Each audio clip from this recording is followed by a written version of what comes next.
आप देख रहे हैं देश लाइव, देश की आवाज। કરુભાઈ બોલો શું કહો? હલકુભાઈ માથું પટકાનું હલકુભાઈ માથું પછાડ્યું પછી કેવી રીતના?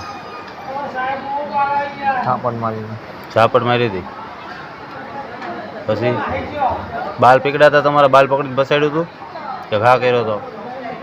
હા કરી ઘા કર્યો હતો પછી બીજું કોણ હતું?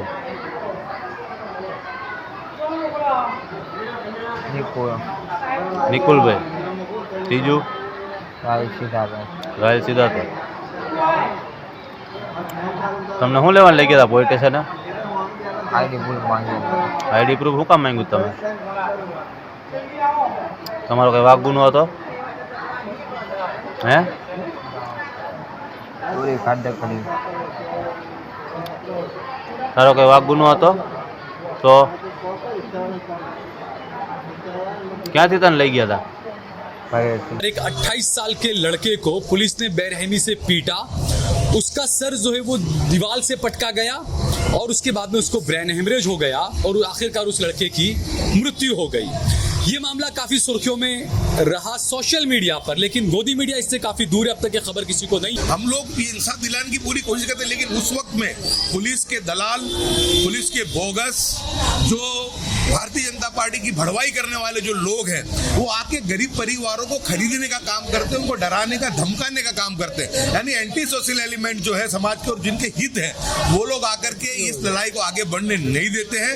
और उसकी वजह ये है कि आज उसी वजह से गुजरात की पुलिस को ऐसा लगता है कि कहीं पे कोई घटना बनेगी तो 2-5 लाख रुपए गरीब परिवार को दे देंगे और हम पूरे मामले को सुलटा लेंगे। तो मैं ये कहना चाहता हूं आपके माध्यम से कि जो लोग ऐसी दलाली, ऐसी भड़वाई जो लोग कर रहे हैं पुलिस की, उनको बाज आना चाहिए, उनको खुदा के खौफ से डरना चाहिए कि आज उस गरीब मासूम का बच्चा था, वो कल हमारा भी बच्चा हो सकता है। यानी ये लड़ाई किसी नहीं है, ना हिंदू की है ना मुसलमान की है, ये इंसाफ की लड़ाई है। और इंसाफ की लड़ाई के अंदर सबको, अगर हमारा जमीर जिंदा है तो हमको इसके अंदर उसमें गुनहगारों को सजा दिलवाने में कोशिश करनी चाहिए, नहीं के गुनहगारों को बचाने के लिए जो समाज के कुछ लोग दलाल जो निकल के और गरीब परिवारों को डराते, धमकाते और लालच देते। मैं मानता हूँ कि बहुत शर्म की बात है और ये भी दुख होता है कि ये क्या अल्लाह तबारक व तआला को मरने के बाद खबर में मुंह भी बताएंगे कि एक मजलूम को इंसाफ दिलाने की बजाय उस मजलूम को डरा के, धमका के, उसको पैसा देकर के उसको फोड़ने का, उसके वो केस को कमजोर करने का और समाधान कराने का काम करते हैं। उठाकर ले गए थे एक 45 साल के लड़के व्यक्ति को और कहा गया कि गुजरात के गोधरा कांड से जुड़ा हुआ कुछ मामला है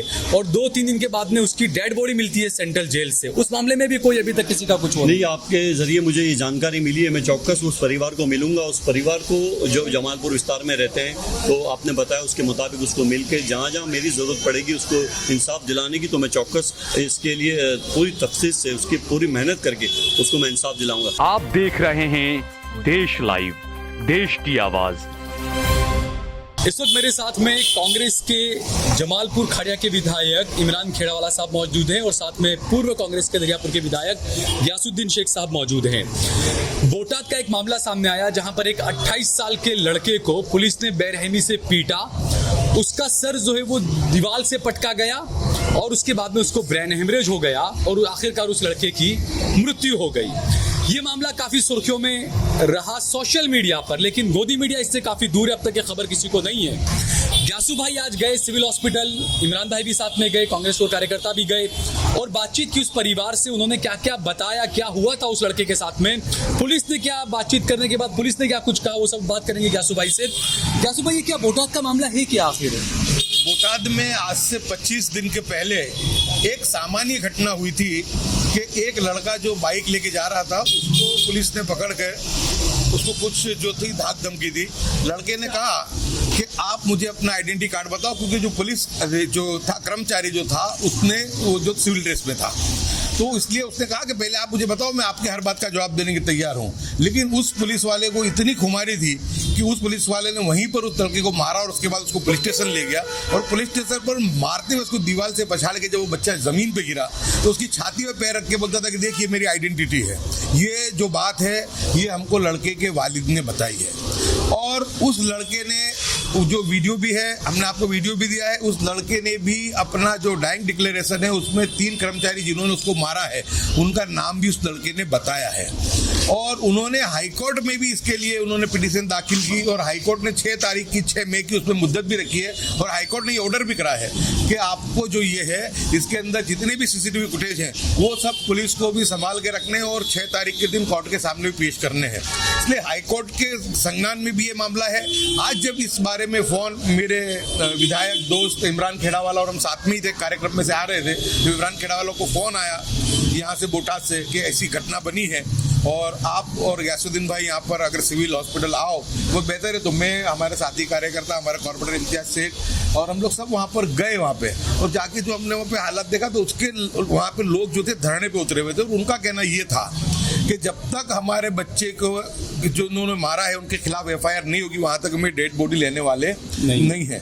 उस वक्त में इमरान भाई ने, हमने राज्य के DGP को भी सब मैसेज वगैरह किए। राज्य के DGP law and order commerce साहब से इमरान खेड़ावाला साहब ने बात की, मैंने बात की, उनको पूरी बात से अवगत कराया। उसके बाद अभी 8:28 को DGP साहब का मैसेज भी मुझे और इमरान खेड़ावाला जी को आया है कि मैंने इंक्वायरी के ऑर्डर दे दिए हैं। लेकिन अभी भी जो परिवार है वो परिवार की एक ही डिमांड है कि कल सुबह उसका पोस्टमार्टम होने वाला है सुबह 10 बजे और उन्होंने डिमांड की थी वो फॉरेंसिक लेबोरेटरी के द्वारा उसका होगा और पैनल डॉक्टरों से होगा। तो उनकी डिमांड है कि जब तक अगर बच्चे के मारने वालों के खिलाफ FIR नहीं होती है वहां तक हम डेड बॉडी वहां से नहीं लेंगे। इस बात से मैंने और इमरान खेड़ावाला जी ने DGP साहब को भी अवगत कराया है। वहाँ की जो लोकल पुलिस है बोटाद की उनसे भी मैंने और इमरान जी ने बात की है और बात करके हमने इस बात को रखा है और हमने ये डिमांड भी की है कि इसके जो गुनहगार हैं उनको सख्त सजा मिलनी चाहिए, उनके सामने FIR होनी चाहिए क्योंकि डाइंग डिक्लेरेशन है और उसकी वीडियो मीडिया के पास भी और मैंने आपको भी वो वीडियो जो है वो आपको भी हमने दी है। तो इसमें हमारी जो डिमांड है वो यही है कि जिस तरीके से पुलिस बेरहमी से लोगों को मारती झूठती है, कितने कस्टोडियल डेथ के जो किस्से आते हैं। इमरान खेड़ावाला जी ने इस मरतबा विधानसभा में भी इस मुद्दे को उठाया था, कस्टोडियल डेथ को, उसमें भी आया था कि 2000 से ज्यादा कस्टोडियल डेथ हुई है। तो यानी ये मामला गुजरात के अंदर कुछ किस्से तो बाहर भी नहीं आते, लेकिन ये किस्सा तो लड़के के गुजरने से पहले हाईकोर्ट भी पहुंच चुका है, उसका डाइंग डिक्लेरेशन भी है और तमाम जो उन्होंने कंप्लेंट्स दी है वो भी उनके पास। उस कंप्लेन में एक ये बात का जिक्र किया गया है, कोई रिजवी हैं, कुछ पुलिस अधिकारी हैं, वो गए, उन्होंने प्रेशर बनाया था लड़के के परिवार पर कि आप FIR न करें पुलिस के खिलाफ। तो इस तरह का जो प्रेशर बनाया जाता है। और दूसरा जो बातें इसमें बताई गई कि लड़के ने सिर्फ इतना पूछा आप अपना आई कार्ड बताएं, क्योंकि माहौल इस तरह का है आजकल, कोई भी आकर आपसे आई कार्ड पुलिस वाला बन के आपसे पूछेगा तो ये जनता का अधिकार है कि जनता पुलिस से पूछे कि भाई आप कौन है, क्या है, आई कार्ड बताएं। तो उसमें इतनी विकृत मानसिकता की पुलिस वाले आकर सिस्टम में अधिकार भी है और अधिकारियों की फर्ज भी है जो कानून और अनुशासन का पालन करते हैं। उनकी तो पहली फर्ज है कि अगर किसी व्यक्ति को संदेह जाता है तो उनको अपनी आइडेंटिटी बतानी चाहिए, लेकिन उन्होंने अपनी आइडेंटिटी नहीं बताई, अपनी क्रूरता बनाई, अपना जालिमपना उन्होंने बताया। और एक छोटी सी बात में एक 28 साल जिसका जो लड़का है, उसका मासूम एक छोटा सा बच्चा है, उसकी बीवी आज वो बेवा हो गई, उसकी बीवी, बच्चा जो यतीम हो गया और बिल्कुल सामान्य गरीब परिवार से है। तो गरीब परिवार के बच्चे को इंसाफ मिले उसके लिए मैं और मेरे जो लड़ायक युवा धारा से भी इमरान खेड़ावाला, इसके लिए लड़ाई हमने आज भी की है और इसके लिए हम आगे भी हमारी जो भी है, जब तक इसके सामने FIR नहीं होती और गुनहगारों को नहीं पकड़ा जाता, हम लोग हमारी लड़ाई को जारी रखेंगे। अच्छा इमरान भाई, आज भी सिविल गए, आप भी गए सिविल, दोनों आप गए वहां पर, उसके परिवार से मुलाकात हुई, लेकिन पिछले कुछ सालों का रिकॉर्ड देखें तो गुजरात पुलिस पर कई सवाल उठे हैं। कस्टोडियल डेथ का मामला हो या वैसे भी किसी को पीटने का मामला हो। कल भी एक अहमदाबाद का एक मामला कि एक 15 साल की लड़की थी, 21 साल की एक लड़की थी, 2 लड़कियां जा रही थी, 8 बजे उनको छेड़ा गया, 5 लड़कों ने उनको छेड़छाड़ की। उसके बाद रात को 1:30 बजे तक वो लड़की है, 15 साल की लड़की, वो पुलिस स्टेशन में बैठी रही, लेकिन FIR नहीं ली थी पुलिस ने। तब तक पुलिस को लेकर काफी सवाल उठने लगे हैं। नहीं, मैं समझता हूँ वहाँ तक कि गुजरात पुलिस के अंदर जिस तरह से भी हालात चल रहे हैं और मैं देख रहा हूँ कि विधानसभा असेंबली के अंदर मैंने जब कस्टोडियल डेथ की जब माहिती मांगी थी उस वक्त सरकार ने भी ये माहिती मुझे दी थी। लेकिन जिस तरह से बोटाद की जो घटना बनी है, बोटाद के अंदर जिस 28 साल के जो युवान का मौत हुआ है वो 24 दिन पहले की घटना है। आज उसके सुबह 10:30 बजे उसकी मौत हुई है। वो दरमियान में मैं मेरे साथी धारा से भी गयासुद्दीन शेख साहब को हम जब मैसेज मिला हम सिविल हॉस्पिटल गए तो उसके परिवार के लोग और पूरे बोटाद से जो सामाजिक कार्यकर आगे जवान सब वहाँ मौजूद थे। उन्होंने तफसील से हमको बताया कि ये इस तरह की घटना बनी थी और ये लड़के ने, जो पुलिस वाले थे सादे ड्रेस में थे, उससे आइडेंटिटी कार्ड मांगा कि आपकी शनाख्त क्या है, मुझे आप आइडेंटिटी कार्ड बताओ। तो उस वक्त उस पुलिस वालों ने उसको मारा और उसके बाद पुलिस स्टेशन ले गए। पुलिस स्टेशन में भी उसको खूब मारा। उसके बाद में उसकी कुछ हालत ख़राब हुई तो उसको हॉस्पिटल ले गए। तकरीबन ये जब घटना बनी उस वक्त उसने जब ये वीडियो बनाकर ये डायरेक्ट डिक्लेरेशन दिया कि भाई ये पुलिस वाले, जो 3 पुलिस वाले थे, उन लोगों ने मुझे मारा है, उन्होंने बेरहमी से मारा है, मुझे नीचे ज़मीन पर गिराकर मेरे छाती के ऊपर पैर रखकर मुझे कहा कि ये हमारा आइडेंटिटी कार्ड है। इस तरह की जो घटनाएं बनती है तो मैं समझता हूँ कि गुजरात के अंदर, और जब लॉ एंड ऑर्डर संभालने की जवाबदारी गुजरात पुलिस की है तो उसको संविधान के मुताबिक उसको काम करना चाहिए। पुलिस को काम करना है, कोई गुनहगार को पकड़ना है, उसको तफसील से पूछना है, जो कुछ भी है वो पुलिस कर सकती है। लेकिन इस तरह से बेरहमी से किसी को मार के आज एक जिंदगी, एक आदमी की जिंदगी चली गई। तो इस तरह की जब घटनाएं बनती है तो परिवार बर्बाद हो गया, उसकी बीवी विधवा हो गई, उसका बच्चा यतीम हो गया और उसका बाप है, आज बड़ा बाप है, वो बिल्कुल गरीब लोग हैं। मैंने उनको पूछा ये क्या काम करता था, ये छूटक मजूरी काम करने वाले लोग हैं, बिल्कुल गरीब लोग हैं। अब गरीब लोगों के लिए, इंसाफ के लिए हम नहीं लड़ेंगे तो कौन लड़ेगा? और हमारी यही फर्ज बनती है कि आज मैं या मेरे साथी गयासुद्दीन शेख साहब, ऐसी कोई भी घटना बनती है तो उसको हम लोग बताते, सरकार को बताते, अधिकारियों को बताते कि उसको जो है गरीब है, इसको इंसाफ मिल सके। हमको गरीब फैमिली को इंसाफ दिलाना है। अगर कोई भी इसमें इन्वॉल्व है, गुनहगार है, उसको कड़क से कड़क सजा मिलनी चाहिए, कानून के दायरे में उसको सजा मिलनी चाहिए। लेकिन इंसाफ, हर एक, कोई गरीब हो या अमीर हो, सबको इंसाफ मिलना चाहिए। और गरीब की लड़ाई के लिए इंशाअल्लाह हम लोग, तमाम लोग, हमारे साथी और भी लोग थे वहाँ पे, बहुत सारे लोग थे, हम लोगों ने बोला उनको कि आपकी लड़ाई ये हमारी लड़ाई है, हम आपकी लड़ाई, जो आपको इंसाफ चाहिए वो इंसाफ मिलेगा। और जहाँ तक FIR की बात है तो हमने FIR होने की बात की और उसके अंदर कि भाई FIR आप ले लो। जब वो उसका परिवार कहता है कि भाई FIR ले लो, आज डेड बॉडी वो लेते नहीं थे, तो हम लोगों ने उनको बताया, समझाया कि भाई आपको PM करवाने के बाद जो कुछ भी आगे कार्यवाही करने की हम आपके साथ हैं उसमें।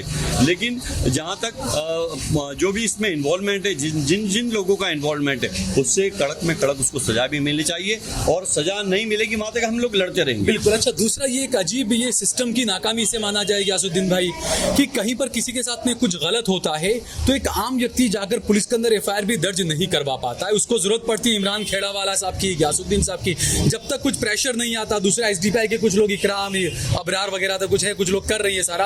आप लोगों से गुजरात को काफी उम्मीद लगी रहती है कि कुछ भी होगा, FIR भी करनी है तो एक विधायक को ही वो करेंगे। तो ये सिस्टम की नाकामी है बड़ी।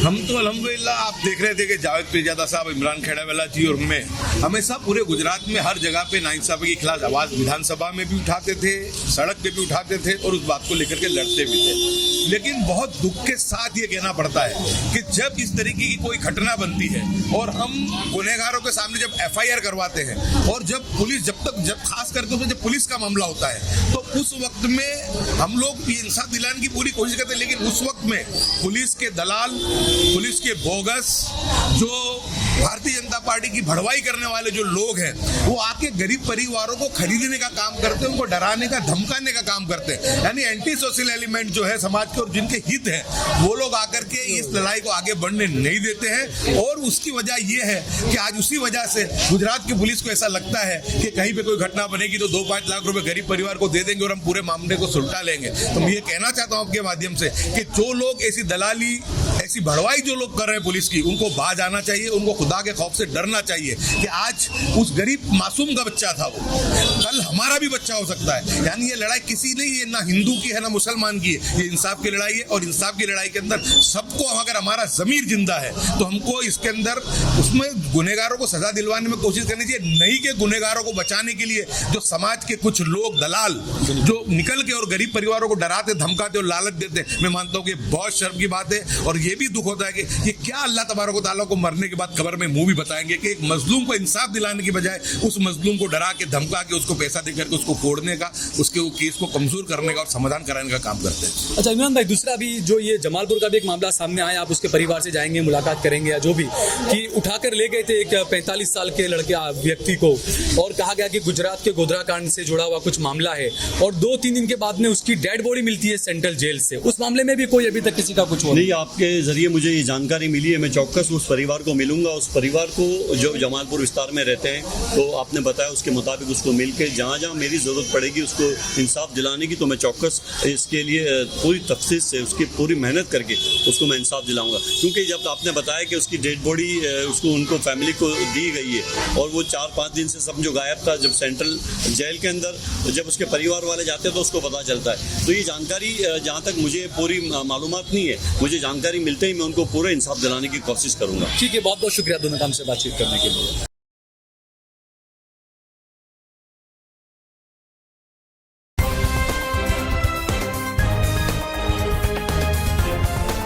देश और दुनिया की तमाम छोटी और बड़ी खबरों के लिए हमारे चैनल को सब्सक्राइब करना न भूलें और बेल का बटन जरूर दबाएं।